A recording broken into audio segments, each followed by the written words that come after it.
Yeah, see this place right here? This is the Beaver Den of ancient treasure. I haven't been here for like 6 months. Look at the mud fluff washed in from the high waters, but you can see it's coming down. See, there's a piece of fired rock. See, there's more rock tumbling down the bank. I found some points in here, some stem points, and a nice pentagonal, and well, like a dozen points. But you see, you can hardly tell that there's anything here. Big piece of fired rock. See, you can't really see any layers of stuff. Then you come over and right up in here is where I found the most stuff. But look, that was all undercut. Look how much.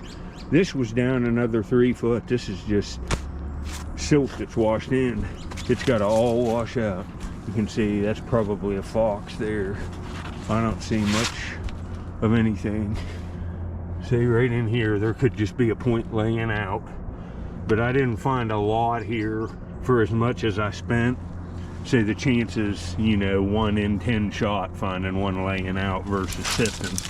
Yeah, look at this. You know, the water's up a little bit, but this is a real deep creek.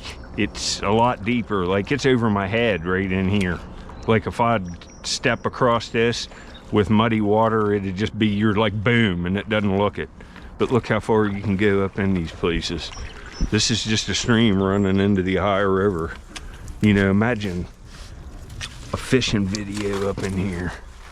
Kind of staying right here and casting up through there. There's fish laying in here for sure. I'd say there's white bass and crappie in here right now. But look at these cut banks. And look how far I'm getting up in here. You know, I'd say this water's 8, 9 foot deep right in here, and it's, you know, 6 foot wide with 15 foot high banks, and the water's up a little.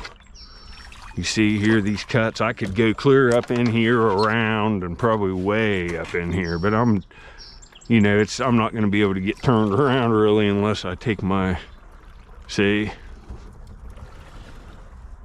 it goes, look, it goes that way around this, up in that way, and that way. But this is all the farther I'm going because I'm not picking this up. See, I can't even, there, I can hit the bottom there, but not under me. I'll have to get out of here. Wanted to show you that. That's interesting, isn't it? Well, I decided I didn't want to go home. The sun came out and it greatly warmed up, so I'm taking test screen someplace up at the base of the bank. And man, this is 3 shovelfuls worth of dirt. Flake, flake, flake, flake, flake from the manufacturer of ancient artifacts. Another flake with little perforators on it and a knife. That ain't bad. It's just, you know, a skinny knife or something. That's nice. Kinda. Later. Well, I'm into a Crooksville Chert, like napping station, little outpost where they were making, there's a flake of it, there's a flake, there's a flake, there's a flake, there's a flake, there's a flake, there's a flake, there's one, there's one, there's one. I'll pick them out, there's one, and there's another one right there. I'll pick them out and I'll lay them out, and it'll be just, you'll be able to see Crooksville Chert textbook, all different pieces that have experienced different patina and different layers of soil. You'll be able to see it all. I'll show it all later. 1, 2, 3, 4, 5, and a knife. That's decent. It's an end scraper and a knife. It's awesome. It's made of black canola chert. That's pretty stinking decent. I've only been here 20 minutes sifting. This is a workshop site. See all the flakes of Crooksville Chert? I'm gonna take most of them. I can't take them all. There's just too many. But I'm finding artifacts, and points will come and all kinds of stuff. Yeah, I'll show you this stuff at the end. I'm finding artifacts like every screen. There's a tip off of like a Kirk or an Amos. It would have been nice. Well, I've been here right about an hour. I've got a whole pocket full of debitage and tools, and I saw this slide right off my shovel. What I'm doing, I'm using this like a digging probe. I'm at the base of the bank in the sandy soil, and I'm pushing it and trying to hear the fired rock and stuff that's coming out of the bank. Now look at that right there. What is that? Wow, that looks pretty nice, and that base looks dovetaily. If that's notched, that might be, wow. It looks like it's black and all a chert. That looks like a small base dovetail. I don't know. Nope. It's some kind of little stem point. It looked like it had a little base on it, but there's another artifact. It's kind of crude, but still, on my shovel, you can see the notch there. It's just a little stem point. It's kind of nice, not bad. All right, I'm back. That's going to be it on this one. I got another pretty decent artifact in the screen. I'll use it in another video. I got enough. I want to go over the Brush Creek Chert in this video, show all the flakes. Found hundreds of them. I'll show you the best ones for showing the range of the quality and the color. There's all kinds of it in here. As you can see, here's a big plate of Crooksville Chert. And I'll take this outside and see you in better light, but I'm on an ancient workshop site, and that points to early archaic. I'll find serrated points and big sandies, and it's going to be good. Out of it though, see the orange spots on it? There's Brush Creek. It's kind of the lowest quality of it right there. See the orange spots? Tan, but there's way better in there. The flakes off multiple chunks, you'll see some of the high quality. But this is still pretty nice looking stuff. There. Here's some of this. You know, that looks a little like Brush Creek, but that's a river cobble chert. It's got translucency to it. You can see light shouldering, and it's a knife. That's kind of nice just to find there in the first screen. Here's that point. You can see the little drill-like tip on it. It's been used like as a drill. It might even be the start of a little drill. There's a tip I found in this one right there.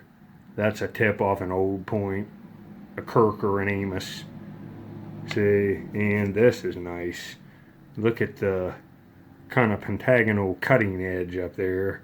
That was used as a knife, and then this end down here was used as an end scraper. That's a cool multi-tool. Real nice chipping on it, using it as a knife and an end scraper. I'll go back. There's going to be more stuff come out here. Let's go out and look at some of this, and I'll show you the translucency, some of the nice pieces. Brush Creek Chert, also known as Crooksville Chert, named from Crooksville, Ohio, where it outcrops in a creek. Now see it there? Now look at it. Some of it is just real translucent, almost bordering on like an agate. See it? And it has kind of, some of the Carter Cave has like, it almost like it has sand grains suspended in it. This can be like that. It can be as nice as Carter Cave. See the orange spots on it? That's typical after patination. See, there's just all kinds of nice quality stuff. You can see it here. Up to, you know, that's not really translucent. A little bit, but that's the more chalky kind. But there's lots that isn't chalky. And there's little lancets and some little tools. See, that is a lancet and it's notched there. That's purposeful. See. All right, Brush Creek Chert right there. I'm in an ancient workshop of it is what you'd call it. There's going to be artifacts made out of it more later. Now you see these Amos points. That's what I expect to find in there. These are both made of Brush Creek Chert. They loved it. That's who left that Brush Creek Chert there, was the people that made these types of points. I know that for a fact because I've looked those areas for decades. And there you see. That's what we're hoping to get on, and that's how I get on the stuff. You see, right at the base of the bank, what was I doing? Sifting that stuff out of roots where it got hung up right at the base of a high cut bank, right after a high water. And you see what is there, all the debitage. It's crazy. See, that knife even has some nice translucency around the edge. I see this being one of these curved Amos knives. It's just a crude one. They're a little larger, say. It was used as a knife. You can really see the chipping there. Later. Well, I'm back from the river, and I was home by 10 o'clock a.m. 10 a.m. home with all that stuff. I'm really, look at my hand, how swelled it. You can see the puncture wound. I super glued it together, but that hurts. That hurts bad. You know, I'm gripping that, carrying that heavy screen to the water and sifting that stuff down. It's sore. I did that in a dump in my last video yesterday. But now we got a place to sift on an ancient workshop site. There's stuff coming, and got a pretty nice point here at the end. I'll put that in the next video. And I found another place too further up the river. It had flakes coming out, and it was black canola. So we'll get into that place in the next video, and I'll keep going back to the dump and the river. And look here, buddy's eating them. See these sprouts coming up? He'll sit here and eat them. He gets these greens. You eating the salad, buddy? You eating the salad, buddy? It's my pet squirrel. He's in lots of videos, along with the Dog Bubby Express right there. There she is. And old Squirrel Man's gonna stay out here for about a half hour, I think, and dig all in the leaves. He's looking for a nut right there. You can see all the, here he's got one, folks. It took minutes. Is there nuts in here? Look here. Wasn't this a good one? Wasn't that I think it's probably a good one, isn't it? Look here, folks. What a dandy. All right, I'll see you on the next one.